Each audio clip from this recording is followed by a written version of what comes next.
చూసారు కదండి, బాగా మరిగిపోతుంది. ఇదే టైంలో మనం కొంచెం చింతపండు వేసేసుకుందాం. చింతపండు నీళ్లు తీసి వేయక్కర్లేదండి. జస్ట్ ఇలా మనం చింతపండుని ఒక నిమ్మకాయ చిన్న నిమ్మకాయ అంత చింతపండుని వేసేస్తే దాని పులుపు వెళ్ళిపోతుందండి. ఎందుకంటే మనం దోసకాయ వేసాం, ఈ మధ్య దోసకాయ కూడా మనకి పుల్లగా ఉండట్లేదు. టమాటోస్ కూడా మీకు తెలిసినదే, అంత పుల్లగా ఉండట్లేదు, ఏదో మోడరేట్గా ఉంటుంది. మనకి కొంచెం పులుపు కావాలి అంటే మాత్రం చింతపండు అలా వేసేసుకోవాలి. ఇప్పుడు నేను పోపు వేసేసుకుంటానండి.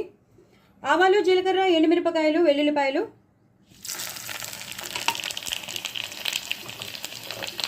వేసుకోవాలండి. చాలా చాలా బాగుంటుంది కదా, మనకి తెలుసు కదా.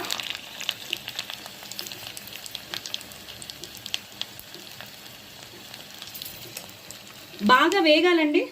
ఆవాలు, జీలకర్ర, ఎండుమిరపకాయలు, వెల్లుల్లిపాయలు బాగా వేగిపోతే మనం మిగతా ప్రొసీజర్. ఇంగు అండి, ఇంగు నేను చాలాసార్లు చెప్పాను మీకు, ఇంగు కొంచెం ఎక్కువ వేసుకోవాలి పప్పుల్లోని, ఆ ఫ్లేవర్ వస్తేనే బాగుంటుంది. అలాగే కారం, పప్పులో కానీ పులుసులో కానీ పచ్చళ్ళల్లో కానీ ఇట్లా పోపు వేసి మనం కారం వేసేసాం అనుకోండి, ఎక్కువ సాంబార్ ఇంకా పప్పులోకి ఇలా పోపు వేసాక కారం వేస్తే మాత్రం అదిరిపోతుందండి. అదిరిపోతుందంటే అదిరిపోతుంది, చాలా టేస్టీగా ఉంటుంది. దీన్ని ఒక్కసారి ఇలా ఇలా ఇలా అనేసి, అంటే ఆ కారం మనం వేసిన ఇంగువ ఇందులోకి బాగా వెళ్ళిపోయాక ఇప్పుడు నేను వేసేస్తాను. చూడండి, అంతేనండి. ఎంతో టేస్టీగా ఉండే టమాటో దోసకాయ పప్పు అదిరిపోతుంది. అదిరిపోతుంది అంటే అదిరిపోతుంది, నేను చెప్పక్కర్లేదు, అంత టేస్టీగా ఉంటుంది. చూసారు కదా, బాగా మరిగిపోతుంది. ఇప్పుడు దాంతోపాటే ఆ చింతపండు రసం అంతా, ఆ పులుపు అంతా వెళ్ళిపోతుంది. లాస్ట్లో ఇంకొకసారి కొత్తిమీర, కరివేపాకుతో గార్నిష్ చేసేసుకోండి.